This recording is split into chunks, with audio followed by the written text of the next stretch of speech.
RD. Patil ಅವರ 42ನೇ ಹುಟ್ಟುಹಬ್ಬ ಅರ್ಥಪೂರ್ಣವಾಗಿ ಅಭಿಮಾನಿಗಳು ತಾಲೂಕಾ ಆಸ್ಪತ್ರೆಯಲ್ಲಿ ಆಚರಣೆ. ಜೇವರ್ಗಿ ಪಟ್ಟಣದ ಸರ್ಕಾರಿ ಆಸ್ಪತ್ರೆಯಲ್ಲಿ ಬಡ ರೋಗಿಗಳಿಗೆ ಹಣ್ಣು ಹಂಪಲು ಹಾಗೂ ಇತರೆ ದಿನಸಿಗಳನ್ನು ವಿತರಿಸುವುದರ ಮೂಲಕ ಬಡವರ ಬಂಧು, ದೀನದಲಿತರ ನಾಯಕ, ಎಲ್ಲ ಸಮುದಾಯಗಳಿಗೆ ಅಚ್ಚುಮೆಚ್ಚಿನ ನಾಯಕ ಆರ್.ಡಿ. ಪಾಟೀಲ್ ಅವರ ಹುಟ್ಟುಹಬ್ಬವನ್ನು ತಾಲೂಕಾ ಅಭಿಮಾನಿ ಬಳಗದ ಅಧ್ಯಕ್ಷರಾದ ಶರಣು ನಾಟಿಕರ್ ಅವರ ನೇತೃತ್ವದಲ್ಲಿ ಆಚರಣೆ ಮಾಡಲಾಯಿತು. ಅವರು ಈ ಸಂದರ್ಭದಲ್ಲಿ ಮಾತನಾಡಿ 2010ರಲ್ಲಿ ಗೌರ್ಬಿ ಗ್ರಾಮ ಪಂಚಾಯಿತಿ ಅಧ್ಯಕ್ಷರಾಗಿ ಸೇವೆಯನ್ನು ಸಲ್ಲಿಸಿದ್ದಾರೆ ಮತ್ತು ಅಫಜಲ್ಪುರ ತಾಲೂಕಿನಲ್ಲಿ ಮಲಬಾದ್ನಲ್ಲಿ ಜ್ಞಾನಜ್ಯೋತಿ ಶಿಕ್ಷಣ ಸಂಸ್ಥೆಯನ್ನು ಸ್ಥಾಪಿಸಿ ಬಡ ಮತ್ತು ಅನಾಥ ಮಕ್ಕಳಿಗೆ ಉಚಿತ ಶಿಕ್ಷಣ ನೀಡುತ್ತಿದ್ದಾರೆ. ಉಚಿತ ಸಾಮೂಹಿಕ ಮದುವೆ ಮಾಡುವ ಮೂಲಕ ಸಮಾಜ ಸೇವೆಯನ್ನ ಮಾಡುತ್ತಿದ್ದಾರೆ. 2023ರಲ್ಲಿ ಸಮಾಜವಾದಿ ಪಕ್ಷದ ಅಭ್ಯರ್ಥಿಯಾಗಿ ಅಫಜಲ್ಪುರ ವಿಧಾನಸಭಾ ಚುನಾವಣೆಯಲ್ಲಿ ಸ್ಪರ್ಧಿಸಿದರು ಎಂದು ಹೇಳಿದರು.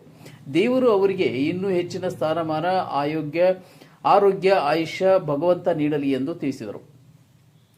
ಈ ಸಂದರ್ಭದಲ್ಲಿ ಭೀಮರಾಯ್ ಜನಿವಾರ, ಸಂತೋಷ್ ಜೈನಾಪುರ್, ಭೀಮಾಶಂಕರ್ ಬಿಲ್ಲಾಡ್, ಶರಬು ಕಲ್ಯಾಣಿ, ಸಿದ್ದನಗೌಡ ಮಾವನೂರ್, ಸಾಹೇಬ್ ಗೌಡ ಬಿರಾದರ್, ನಿಂಗು ಗಜ, ವೀರೇಶ್ ಅವಟಿ, ಶಬ್ಬೀರ್ ಪಟೇಲ್, ನಾಗಶೆಟ್ಟಿ ಪಾಟೀಲ್, ಶಿವ್ ಕುನ್ನೂರ್, ವಿಜಯಕುಮಾರ್ ಕಲ್ಲೂರ್, ಚೇತನ್ ನಾಯ್ಕೊಡಿ, ಮಲ್ಲು ತಳವಾರ್ ಸೇರಿದಂತೆ ಅನೇಕರು ಉಪಸ್ಥಿತರಿದ್ದರು.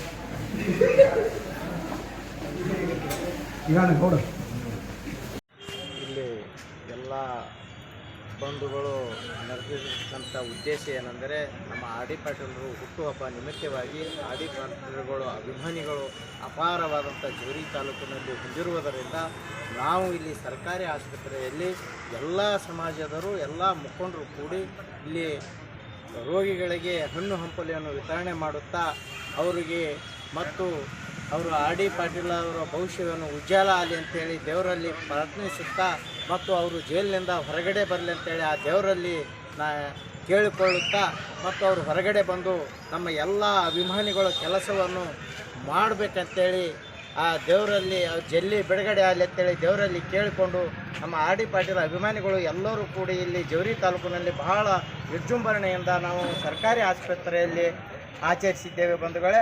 ಹಾಗಾಗಿ ನಾವು ನಮ್ಮ ಬಂಧುಗಳು ಎಲ್ಲರೂ ಕೂಡಿ ಸೇರಿಕೊಂಡು ಅವರ ಹುಟ್ಟುಹಬ್ಬ ಆಚರಣೆ ಮಾಡಿದ್ದಕ್ಕಾಗಿ ಎಲ್ಲರಿಗೂ ನನ್ನ ಧನ್ಯವಾದಗಳನ್ನು ಹೇಳಿ ನನ್ನ ಒಂದು 2 ಮಾತುಗಳನ್ನು ಮುಗಿಸ್ತೇನೆ.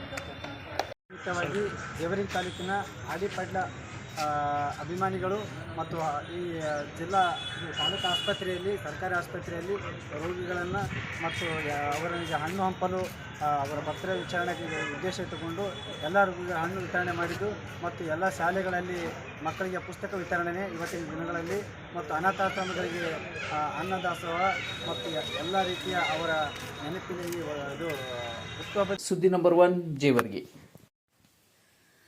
ನಿಖರ ಹಾಗೂ ನೈಜ ಸುದ್ದಿಗಾಗಿ ನಮ್ಮ ನ್ಯೂಸ್ ಚಾನೆಲ್ ಸಬ್ಸ್ಕ್ರೈಬ್ ಮಾಡಿ, ಬೆಲ್ ಬಟನ್ ಒತ್ತಿ ಸದಾ ನಮ್ಮ ಜೊತೆಗಿರಿ.